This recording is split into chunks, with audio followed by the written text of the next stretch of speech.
पवित्रा पुत्रदा एकादशी की कथा। मित्रों, सादर जय श्री कृष्ण। हमारे YouTube चैनल में आप सभी का बहुत बहुत स्वागत है।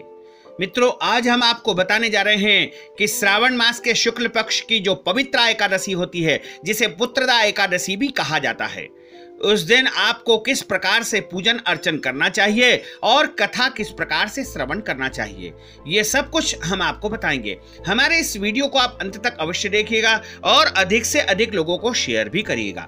साथ ही आपसे आग्रह है कि कोई भी कथा का यदि वीडियो होता है उसको बीच में नहीं छोड़ा जाता है। आप इस वीडियो को पूरा अंत तक अवश्य देखिएगा, तभी आपको एकादशी का पूरा फल प्राप्त हो पाएगा। तो मित्रों, पवित्रा एकादशी जो होती है, जिसे पुत्रदा एकादशी भी कहा जाता है, उस दिन यदि कोई भी मनुष्य इस कथा को सुनता है तो उसके जीवन में उसे सब कुछ प्राप्त हो जाता है। अर्थात उसके जीवन में उसे लक्ष्मी की प्राप्ति होती है और पत्नी की प्राप्ति होती है, पति की प्राप्ति होती है, या फिर पुत्र या शिक्षा की प्राप्ति, रोजगार की प्राप्ति, धन की प्राप्ति, या आप जो भी चाहते हो वो सब कुछ आपको इस कथा के माध्यम से प्राप्त हो सकेगा। लेकिन इस कथा को आपको मन से सुनना चाहिए। मन से यदि किसी ने भी इस कथा का श्रवण कर लिया तो निश्चित ही उसकी सारी मनोकामनाएं जल्द ही पूर्ण हो सकेगी। पवित्रा एकादशी की कथा प्रारंभ होती है। बोलिए गोपाल कृष्ण भगवान की जय, श्री वृंदावन विहारी लाल की जय। श्रावण मास के शुक्ल पक्ष की एकादशी को पवित्रा एकादशी या पुत्रदा एकादशी के रूप में मनाते हैं। इस वर्ष जो है पवित्रा पुत्रदा एकादशी 22 अगस्त 2018 बुधवार के दिन है। धर्म ग्रंथों के अनुसार इस व्रत की कथा सुनने मात्र से वाजपेय यज्ञ का फल प्राप्त होता है। पवित्रा एकादशी का महत्व भगवान श्री कृष्ण ने धर्मराज युधिष्ठिर से कहा था। भगवान के कथन के अनुसार यदि निसंतान व्यक्ति यह व्रत पूर्ण विधि विधान व श्रद्धा से करता है तो उसे संतान की प्राप्ति होती है। अतः संतान सुख की इच्छा रखने वालों को इस व्रत का पालन करने से संतान अवश्य ही प्राप्त होती है और मनचाही संतान उसको प्राप्त हो सकती है। पवित्रा एकादशी की कथा का श्रवण एवं पठन करने से मनुष्य के समस्त पाप नष्ट हो जाते हैं, वंश वृद्धि होती है तथा समस्त सुखों को भोग करके परलोक में भी सुख और स्वर्ग को प्राप्त करते हैं। भगवान की जो है पूजा इस प्रकार की जाती है। इस दिन भगवान नारायण की पूजा विशेष रूप से की जाती है। एकादशी के दिन सुबह स्नान आदि से निवृत्त होकर के स्वच्छ वस्त्र धारण करने के पश्चात श्री हरि का ध्यान करना चाहिए। सबसे पहले धूप दीप आदि से भगवान नारायण की अर्चना की जाती है। उसके बाद फल फूल, नारियल, पान, सुपारी, लौंग, बर, आंवला और तुलसी आदि व्यक्ति अपनी सामर्थ्य अनुसार भगवान नारायण को अर्पित करते हैं। पूरे दिन निराहार रह करके संध्या समय में कथा आदि सुनने के पश्चात फलाहार किया जाता है। इस दिन दीप दान करने का भी महत्व है। इस दिन भगवान विष्णु का ध्यान एवं व्रत करना चाहिए। विष्णु सहस्त्र नाम का जप एवं एकादशी की कथा का श्रवण एवं पठन करना चाहिए। अगले दिन द्वादशी के दिन ब्राह्मणों को भोजन करवा करके जो है अन्नदान, वस्त्रदान, दक्षिणा दान अवश्य ही करना चाहिए। इससे एकादशी का पूर्ण फल प्राप्त होता है। पवित्रा एकादशी की कथा इस प्रकार है। प्राचीन काल में एक नगर में राजा सुकेतुमान राज्य करते थे। राजा के यहाँ कोई संतान नहीं थी। इस बात को लेकर के वह सदैव चिंताग्रस्त रहते थे। एक दिन राजा सुकेतुमान वन की ओर चल दिए। वन में चलते हुए वह अत्यंत घने वन में चले गए। वन में चलते चलते राजा को बहुत प्यास लगने लगी।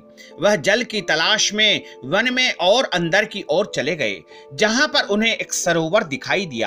राजा ने देखा कि सरोवर के पास ऋषियों के आश्रम भी बने हुए हैं और बहुत से मुनि वहां पर वेद पाठ कर रहे हैं। राजा ने सभी मुनियों को बारी बारी से सादर प्रणाम किया। ऋषियों ने राजा को आशीर्वाद दिया। राजा ने ऋषियों से उनके एकत्रित होने का कारण पूछा। मुनि ने कहा कि वह विश्व देव है और सरोवर के निकट स्नान करने के लिए आए हैं। आज से 5वें दिन माघ मास का जो है स्नान प्रारंभ हो जाएगा और आज जो है पुत्रदा एकादशी है। जो मनुष्य इस दिन व्रत करता है उन्हें पुत्र प्राप्त प्राप्ति होती है। राजा ने यह सुनते ही विश्व देवगण से कहा कि यदि आप भी मुझ पर प्रसन्न हो तब आप मुझे पुत्र रत्न की प्राप्ति का आशीर्वाद दे दीजिए। मुनि बोले, हे राजन, आज पुत्रदा एकादशी का व्रत है, आप इस व्रत को रखें और भगवान नारायण की आराधना करें। राजा ने मुनि के कहे अनुसार विधिवत तरीके से पवित्रा एकादशी का व्रत रखा और अनुष्ठान किया। व्रत के शुभ फलों द्वारा राजा के यहाँ संतान की प्राप्ति हुई। इस प्रकार जो व्यक्ति इस व्रत को रखते हैं उन्हें पुत्र की प्राप्ति होती है या पुत्र की उन्नति यदि किसी प्रकार से रुकी हुई हो तो वह होने लगती है। साथ ही साथ पुत्र की लंबी आयु होती है और पुत्र यदि आपको प्राप्त हो चुका है लेकिन किसी प्रकार से वह आपसे दूर चला गया है तो वह भी आपके पास पुनः लौट करके आ जाएगा। संतान संबंधी जो भी बाधाएं आती है वह इस व्रत को रखने से दूर हो जाती है। जो मनुष्य इस व्रत के महात्म्य को सुनता है उसे मोक्ष की प्राप्ति होती है। इस व्रत के नाम के अनुसार ही इसका फल है। जिन व्यक्तियों को संतान होने में बाधाएं आती है अथवा जो व्यक्ति पुत्र प्राप्ति की कामना करते हैं उनके लिए पवित्रा एकादशी, पुत्रदा एकादशी बहुत ही शुभ फलदायक होती है। इसलिए संतान प्राप्ति के लिए इस व्रत को व्यक्ति को विशेष रूप से करना चाहिए जिससे उसे मन वांछित फल की प्राप्ति हो सकेगी। तो मित्रों, आपने जो है पवित्रा एकादशी की कथा का इस प्रकार श्रवण किया।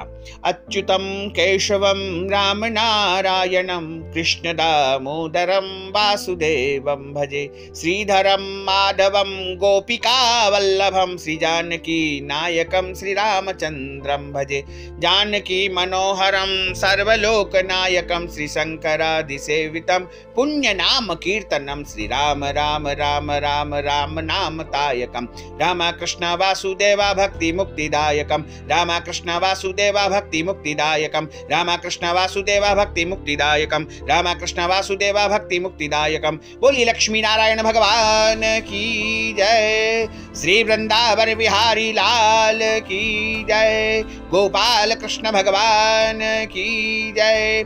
नमः पार्वती पतये, हर हर महादेव हर। हमारे इस ज्ञानवर्धक वीडियो को आप अधिक से अधिक लोगों को शेयर करिएगा, लाइक करिएगा, कमेंट करिएगा और यदि अभी तक आपने सब्सक्राइब नहीं किया है तो इसी समय सब्सक्राइब अवश्य कर लीजिए। आपको और आपके परिवार को सादर जय श्री कृष्ण, सादर धन्यवाद।